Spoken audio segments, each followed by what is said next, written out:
Halo Sobat BRI, kembali lagi bersama saya Francisca Esa dalam podcast Pintar Finansial untuk Hidup Ideal. Sobat BRI, di episode sebelumnya kita sudah membahas bagaimana dampak dari holding ultramikro ini yang tidak hanya dirasakan oleh perusahaan tetapi juga semua nasabah ultramikro yang tersebar di seluruh Indonesia.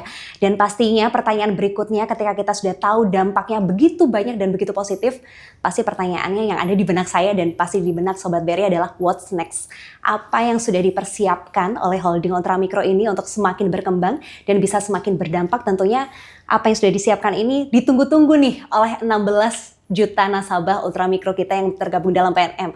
Dan sudah bergabung bersama saya di sini Director of Finance and Risk Management Bapak Sahat P. Pangaribuan. Apa kabar Pak Sahat? Baik Mbak Ica. Terima kasih masih bergabung bersama kita dan siap untuk menjawab semua keraguan di hati kita tentang ultramikro ini. Pengen di-spill dikit gimana sih Pak strategi integrasi yang sudah disiapkan oleh holding ultramikro ini, terutama dalam hal mungkin digitalisasi, kemudian perbaikan data, penyelarasan proses bisnis, risk managementnya, nah itu seperti apa Pak sudah disiapkan?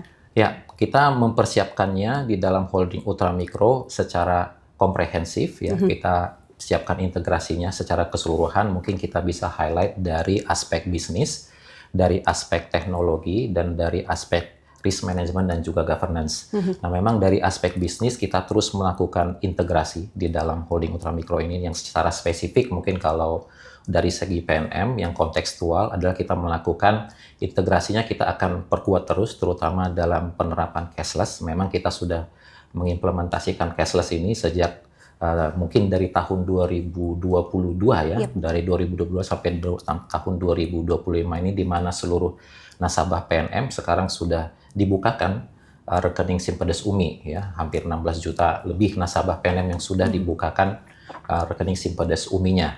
Nah, ini akan kita tingkatkan terus ya, akan kita tingkatkan terus. Demikian juga integrasi bisnis lainnya dalam aspek alignment produk, di mana alignment produk kita tahu bersama di BRI memiliki produk mikro, ada KUR dan juga Kupedes. Nah, di PNM sendiri kita memiliki produk yang hampir mirip, itu namanya ULAM dan MT200 namanya. Nah, ini alignment produk kita lakukan dengan apa? Dengan meng-alignkan practices yang dilakukan oleh teman-teman di PNM dengan best practices yang dilakukan oleh BRI. Dari aspek inisiasi untuk pinjamannya, juga proses pinjaman, juga sampai nanti aspek pencairannya kita lakukan alignment. Memang yang membedakan itu untuk produk mikro di PNM sendiri, ini bedanya dengan produk mikro yang ada di BRI itu adalah aspek komunitas, karena aspek komunitas tetap kita utamakan untuk PNM. Selain tadi integrasi layanan pembukaan rekening, juga kita melakukan alignment juga tadi produk mikronya, dan ke depan kita akan kembangkan terus terkait dengan cross-selling produk, di mana kita akan terus memperkuat cross-selling produk, terutama untuk meningkatkan literasi dari nasabah Umi sendiri, termasuk produk-produk asuransi kerugian yang diterbitkan oleh BRINS, salah satu anak perusahaan BRI juga, dan juga asuransi jiwa yang terbitkan oleh BRI Life. Nah, ini jadi sehingga kolaborasi di dalam, tidak hanya di dalam ekosistem ultramikro, tapi di seluruh ekosistem BRI bisa terjalin dengan baik. Nah, dari segi operasional dan juga teknologi, kita juga akan terus melakukan integrasi juga dengan BRI, di mana kita selama ini sudah sangat dibantu sebenarnya dengan integrasi tadi yang bersifat API untuk melakukan pembukaan rekening Simpedes Umi, di mana sekarang kita bisa melakukan pembukaan Simpedes Umi dengan seamless. Juga terkait dengan penggunaan API untuk cash management juga, di mana sekarang kita cash management di PNM sudah semakin efisien. Ya, sudah semakin efisien dengan cash management yang terpusat di BRI, dan juga kita diberikan akses API yang juga untuk mempermudah cash management di PNM. Untuk IT, kita juga terus-menerus melakukan kolaborasi dan integrasi dengan BRI, di mana saat ini PNM terus melakukan transformasi digital ya, yang tidak terlepas dari sinergi dan kolaborasi dari aspek teknologi dengan BRI, di mana kita melakukan banyak transfer knowledge dari BRI dari aspek teknologi, sharing resources, dan juga dari integrasi API. Nah, ini kita paling rasakan sejauh ini, di mana hal yang paling kita rasakan dari sinergi IT ini adalah dalam hal bisnis proses pembiayaan Mekar di PNM, di mana saat ini tata kelola keuangan dan juga proses pembiayaan di Mekar ini sudah semakin baik dan semakin terintegrasi dengan adanya sistem dari BRI.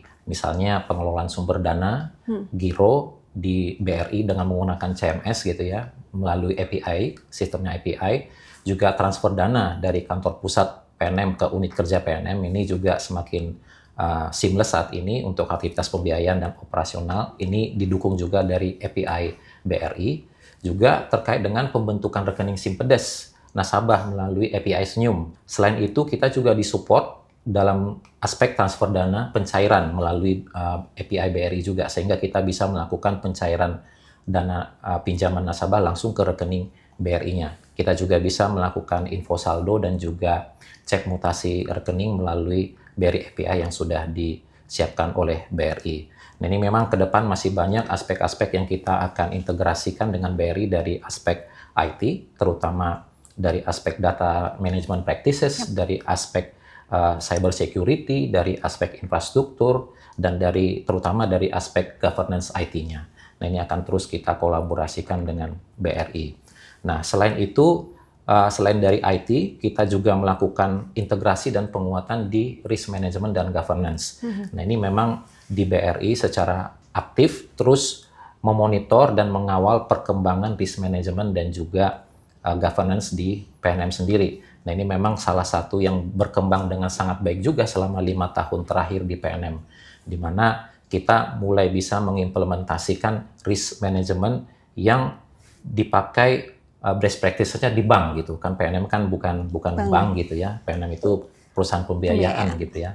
Walaupun kita melayani nasabah-nasabah yang unbankable, tapi practices-nya kita coba practices terbaik di bank gitu. Jadi harapannya maturitas maturitas manajemen risiko, maturitas kepatuhan, dan juga maturitas dari governance juga terus-menerus meningkat. Nah, ini sangat mudah sekarang kami untuk bisa melakukan peningkatan maturitas ini. Karena apa? Karena kita bisa melihat langsung praktek yang ada di BRI. Terutama BRI juga memberikan kemudahan ke kita dengan menurunkan tenaga-tenaga pekerja-pekerja terbaiknya di bidang ini juga, sehingga langsung bisa melakukan perbaikan di PNM gitu ya. Nah, luar biasa nih, berarti di-cloning dari induknya ya Pak untuk bisa disebarkan virus-virus positifnya di PNM. Nah, tapi Pak, kalau mendengar tadi banyak strategi yang sudah diimplementasikan dan nantinya akan diimplementasikan tentunya tetap dalam lingkup holding ultramikro tadi, apa sih Pak tantangan terbesar untuk bisa merealisasikan semuanya ini supaya lebih efektif dan nantinya bisa tetap sustainable Pak? Ya, memang ada beberapa aspek ya yang mungkin masih menjadi tantangan sampai saat ini di PNM sendiri gitu ya. Di mana memang di PNM sendiri kita masih memiliki PR secara internal untuk mengintegrasikan sistem keuangan di PNM.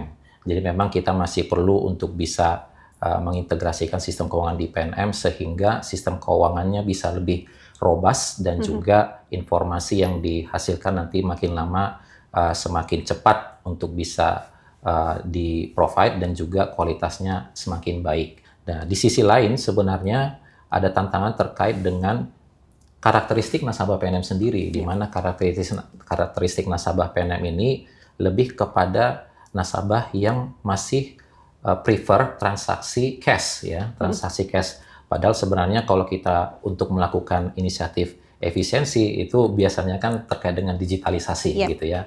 Nah, ini memang tantangannya memang di sana, bagaimana untuk mengubah behavior dari nasabah untuk bisa melakukan transaksi yang cashless. Nah, ini akan gradual kita lakukan. Tentunya kita tidak bisa memaksakan gitu ya, tidak bisa memaksakan, tapi kita akan terus melakukan financial literasi melalui AO-AO mekar kita di lapangan agar mereka mau menggunakan transaksi cashless. Nah, nanti kalau arahnya sudah semakin cashless, tentu banyak hal yang bisa diefisiensikan selain dari pengelolaan cash handling, dan juga tentu akan mengurangi fraud ya, mengurangi fraud yang terjadi di lapangan. Nah, ini memang menjadi PR yang lumayan besar di internalnya PNM. Nah, ini yang mungkin ke depan terus untuk bisa kita lakukan perbaikan ya. Nah, tapi kami yakin ke depan ini akan semakin baik dijalankan.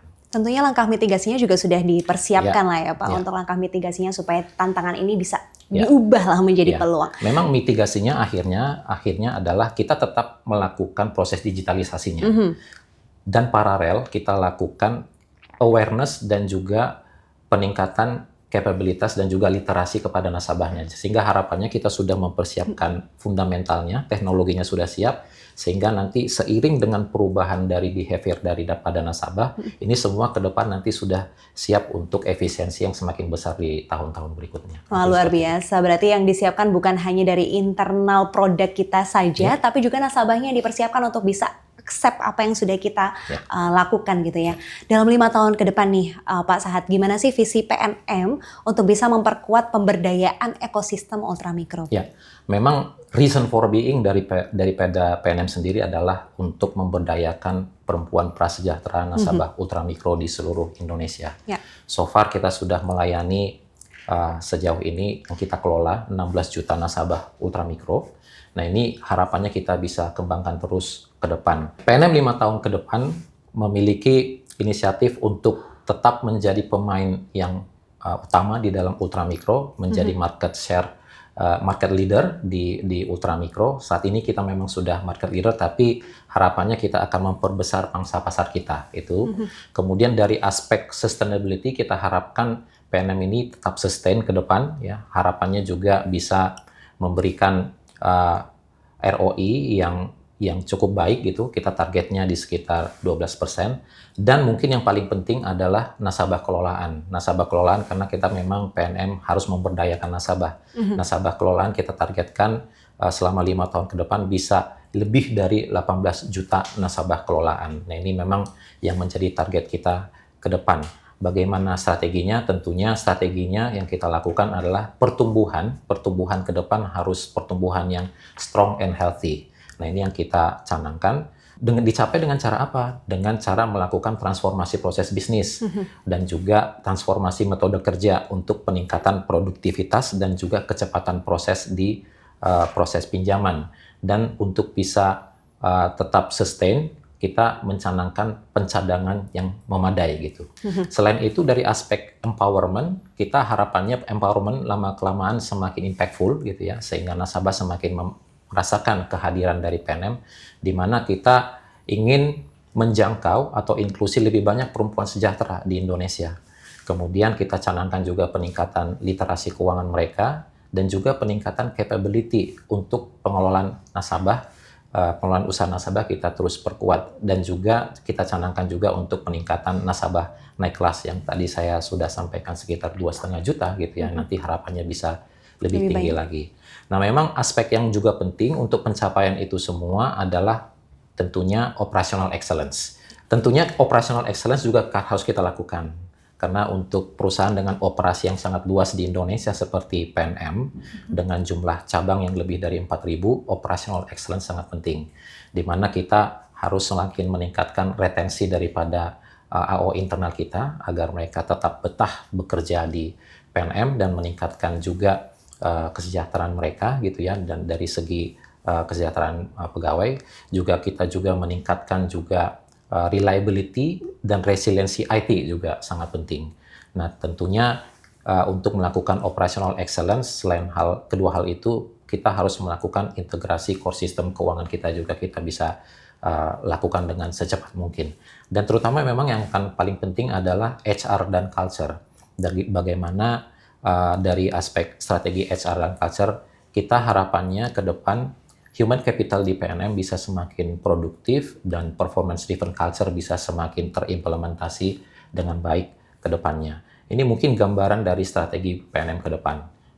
Oke, terima kasih Pak Sahat. Nah, ini pertanyaan terakhir nih. Sejauh mana Pak Sahat PNM ini akan bertransformasi dari penyalur pembiayaan menjadi pemberdayaan ekonomi yang sudah mulai dari tingkat akar rumput?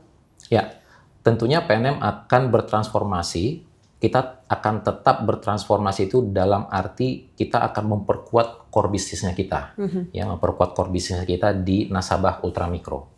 Nah, di mana sekarang itu kan PNM sudah berperan untuk mendorong para pelaku usaha ultramikro untuk bisa naik kelas gitu ya. Nah, ini memang yang akhirnya menjadi tujuan PNM terus-menerus, bagaimana agar nasabah bisa naik kelas melalui bisnis proses yang kita lakukan sekarang melalui grup lending gitu ya. Nah, ini memang akan kita lakukan terus-menerus. Nah, memang bedanya dengan bank, PNM itu kan kita melayani nasabah-nasabah yang memang belum punya usaha. Justru nasabah yang akan baru berusaha. mulai ya, Pak. Baru mulai. Dan beda juga dengan bank, kalau bank melihat repayment capacity, kita tidak melihat repayment capacity. Jadi di situ keunggulannya PNM sebenarnya. Nah, akhirnya untuk meningkatkan nasabah-nasabah itu tentunya pemberdayaan tetap menjadi highlight yang paling utama yang perlu kita lakukan terus-menerus. Makanya strateginya kita, tadi saya sampaikan bagaimana untuk memberikan pemberdayaan yang lebih impactful. Ini kita bisa lakukan pemberdayaan dengan memberikan modal sosial, financial capital kita sebutnya, juga pemberdayaan dari segi modal intelektual, kita memberikan pelatihan soft skill, hard skill kepada nasabah-nasabah kita akan kita perkuat, dan juga modal sosial, nanti kita akan perkuat modal sosial mereka melalui apa?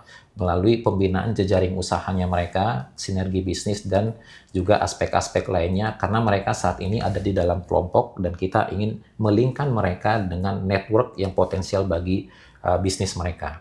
Nah, itu selama ini memang yang sudah PNM lakukan, tapi akan kita lakukan dengan skala yang lebih besar dan skala yang lebih intens lagi. Nah, selain itu sebenarnya kita ingin mengoptimalkan ekosistem PNM ini dengan berbagai potensi-potensi usaha baru yang bisa meningkatkan bisnis nasabah juga. Nah, contohnya kita sekarang saat ini ada potensi terkait dengan waste management ya. Dan ini memang masih piloting di PNM gitu ya. Bagaimana untuk bisa meningkatkan waste management di mana nasabah-nasabah di sana memiliki potensi untuk mendapatkan income lebih dengan membawa sampah daur ulang ke pertemuan kelompok yang akhirnya nanti diintegrasikan dengan bank sampah induk. Nah, nanti dia di sana bisa mendapatkan tambahan penghasilan. Jadi harapannya selain mendapatkan berbagai modal tadi, ada modal finansial, ada modal sosial, dan juga modal intelektual, kita juga harapannya bagaimana memberikan potensi pendapatan yang lebih bagi nasabah untuk meningkatkan kesejahteraan mereka. Masih banyak lain lagi inisiatif-inisiatif yang kadang kita coba. Nah, itu mungkin gambarannya, sehingga intinya sebenarnya kita ingin memberdayakan nasabah dengan mengoptimalkan ekosistem ultramikro itu sendiri dan juga meningkatkan kesejahteraan mereka dengan potensi-potensi bisnis baru ke depan. Nah, ini mungkin harapannya, Mbak. Oke, terima kasih Pak Sahat, luar biasa sekali. Ini saya seperti kuliah 1 SKS nih bersama dengan Pak Sahat pada kesempatan kali ini, karena saya melihat bahwa sebetulnya holding ultramikro ini bukan hanya sebuah ruang untuk memberikan pembiayaan, tapi lebih dari itu saya melihat banyak kesempatan yang terbuka dari adanya holding ultramikro ini, yang tentunya kesempatan-kesempatan ini bisa dimanfaatkan oleh seluruh pengusaha UMKM yang ada di Indonesia, yang baru mau mulai bisa ke PNM dulu, kemudian semakin besar nanti bisa ke BRI, semakin besar lagi nanti bisa beli emas di Pegadaian. Sebenarnya semuanya sudah dipersiapkan dengan sebegitu baiknya dan transformasinya juga sudah disiapkan. Tentunya kita menunggu hasil inisiatif-inisiatif dari holding ultramikro ini tentunya untuk seluruh masyarakat Indonesia supaya bisa menikmati berbagai inisiatif yang sudah disiapkan. Terima kasih banyak Pak Sahat sudah bergabung bersama kami. Sobat BRI, pengen dengerin kita ngobrolin apa lagi? Boleh tulis di kolom komentar yang ada di bawah ini. Akhir kata, saya Francisca Esa dan juga narasumber saya, Pak Sahat, pamit undur diri. Terima kasih sudah bersama kami. Sampai jumpa di episode berikutnya. Bye-bye.